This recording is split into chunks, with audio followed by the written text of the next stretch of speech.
Welcome by Shubh bike channel. আবার bike ফিরে আসলাম এখন মুর্শিদ ভাইয়ের দোকানে, ঠিকই সামনে। আজকে তার ছোটো ভাই বলতে কি যে আমার ছোটো ভাই খুব ক্লোজই, ওর হাতে চা খাইলাম। মানে ঘুম থেকে উঠছি তো উঠা ফার্স্টে আসলাম ওর দোকানে। ওর দোকানের চাটা আমার তো ভালোই লাগলো। আসলে মুর্শিদ ভাইয়ের চাটা খুব ভালো, মানে পিওর হিসেবে দুধে কোনো ভেজাল নাই, একদম পুরা জিম করে বসছি।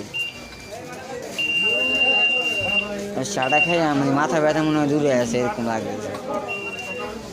আসলে যখন এটা আপনার চৌকিবাড়ি থেকে বা পাঠানতলি থেকে জাস্ট 5 মিনিটের বা 2 মিনিটের দূরত্ব দোকানটা, এটা গায়ে দুধের চা তো, এর মধ্যে কোনো ভেজাল থাকে না, একদম পিওর আর খুব সুন্দর পরিষ্কার। কাপগুলো আমার তো খুব ভালো লাগছে, আর টেরেডার কাপগুলো এইসব মানে শখের জিনিস।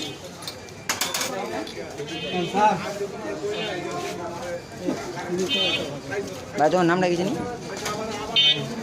নাইম ভাই। নাইম ভাই ওর ব্যবহারটাও খুব ভালো।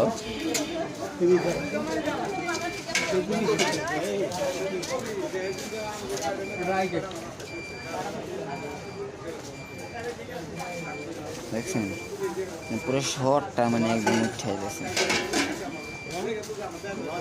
আসলে মানে নারায়ণগঞ্জ শহরে বলতে কি মানে ঢাকা শহরে আসলে পিওর গরুর দুধের চা এবং খুব কমই টেলেগা, বেশিরভাগ মানে ভেজাল করে, পাউডার দুধ মিলে। বাট এখান থেকে ট্রাই করে দেখবেন, অবশ্যই ভালো লাগবে। কারণ দুধের শর্টটা দেখলে বুঝে যায় আসলে দুধের মধ্যে কোনো মিক্সচার নেই।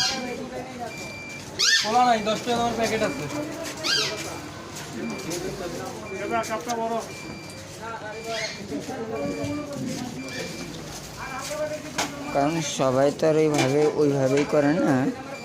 ওদের দুধটা দেখছেন একদম পুরো লালচে, মানে পিওর আর কি। আর যেটা পাউডার মিক্স করা থাকে ওটা সাদা থাকে আর কি।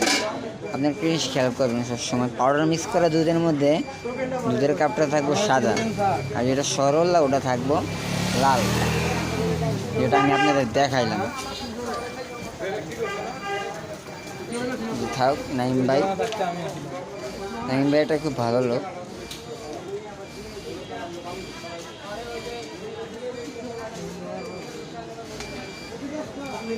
আসলে সবাই এই টি স্টলটা হচ্ছে মহিন টি